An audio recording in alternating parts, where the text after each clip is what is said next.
He could restore his teammates' injuries instantly in every battle, to the point that the other injured teammates didn't even notice. Afterward, they even thought it was simply because they were too strong, so they kicked Jack out of the party. After leaving the team, Jack wandered into the streets and ran into an elf on the verge of death. After a quick examination, Jack pulled out the only gold coin he had and bought her, because in his eyes, the wounds looked severe but weren't actually fatal. So before the elf could even react, he used magic to heal her. When the girl opened her eyes again, she thanked Jack as she looked at her fully healed wounds. After that, Jack brought her to a tavern, planning to find a way to earn money and survive. Right at that moment, a lizard man suffering from a gunshot wound walked in with a face twisted in pain. Jack immediately concluded it was a large area burn caused by a magic gun. Then he raised his hand and recited an incantation. In just a few seconds, the wound that should have required amputation to save his life healed instantly under the light of Jack's magic. After a brief moment of shock, the lizard man, grateful that Jack had saved him, pulled out every last bit of savings he had. With his first real payout in hand, Jack came up with the idea of opening a clinic. But because he was born in the slums and had never received formal training, there was no way he could get a kingdom physician's license. So he decided to find some remote corner and work as an illegal doctor. After wandering around at night, Jack stumbled upon an abandoned estate. He thought no one lived there, but the moment he stepped inside, a shadow attacked him, a phantom-like figure, an overwhelming pressure. There was no doubt this was the ruler of undead monsters, the Necromancer King, Anna. Though she looked human on the outside, as long as she touched someone, she could easily steal their life away. But Jack wasn't panicked at all, because he already knew his healing magic dealt extraordinary damage to undead creatures. Anna refused to believe it and tried again, but the hundreds of undead she summoned were wiped out in an instant.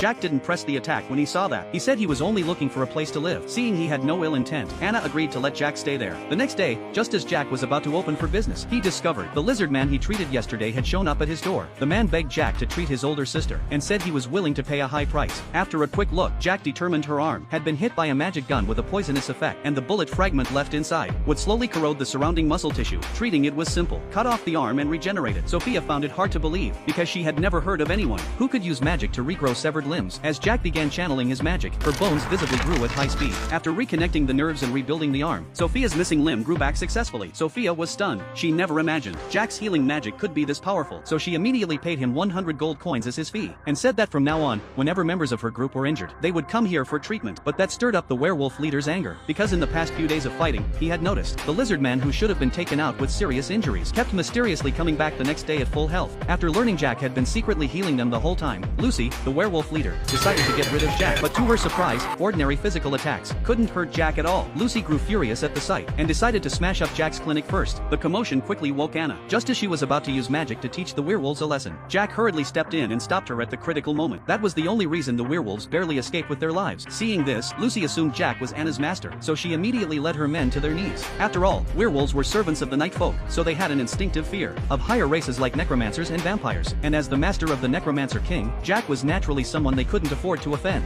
With the whole pack begging for mercy, Jack decided not to hold it against them. But the very next day, new trouble came knocking again. This time, the visitors were from the half-orc tribe, and they came to ask Jack to treat an illness. After hearing the patient couldn't move, Jack decided to go personally and treat them on site. They then arrived at a cave, because Jack's reputation as an unlicensed healer had already spread throughout the slums. The half-orc leader, Ellie, was very polite to him. Jack took a quick look and found that Ellie had no external wounds, so the problem had to be internal. So Jack stepped forward and gave Ellie an enhanced CT scan. Only then did he discover a hard lump in her belly pulsing with magical energy, and it was a terrifyingly powerful explosive magic stone. Jack asked in horror whether someone had forced her to swallow it. Ellie helplessly admitted she was just greedy and accidentally swallowed the magic stone thinking it was a rice ball. Jack was speechless. Before leaving, he told Ellie the solution. If they left it alone, it could pass naturally through digestion and be expelled. But Ellie rejected that method because when she swallowed the stone, she had accidentally bitten off a small piece. Once the stone was even slightly stimulated, it would explode. Seeing that even Jack couldn't solve it, Ellie decided to leave her inheritance to Jack because Jack treated poor children for free, and that alone made Ellie admire him. At that moment, Jack realized how serious the situation was. So he stood in front of Ellie, summoned a magic cutting blade, and in just a few seconds, he cleanly removed the magic stone. Everyone nearby was shocked by what they saw. Seeing their reactions, Jack explained the reason. But after he finished explaining, he crushed the magic stone on the spot, the very thing that could have wiped out the half-orc tribe. Everyone was terrified by that move. Jack brushed off the dust and explained he had simply cast defensive magic on his hands. It hurt a little, but he could heal instantly anyway. The beast folk never would have imagined that besides healing magic, Jack's defense was just as outrageous. From then on, the three bosses of the slums would drop by the clinic whenever they had time. Even though none of them were injured, they kept visiting Jack on schedule. That's when the Necromancer King Anna started teasing Jack, saying maybe they had all fallen in love with him. And the truth was, she wasn't wrong. A few days later, the three factions gathered in a dueling arena. They decided to fight for Jack the only way they knew how. Jack didn't stop them when he saw it, so the three of them didn't hesitate either, each pulling out their signature skills, drawing their weapons and charging straight into battle. The scene quickly turned chaotic.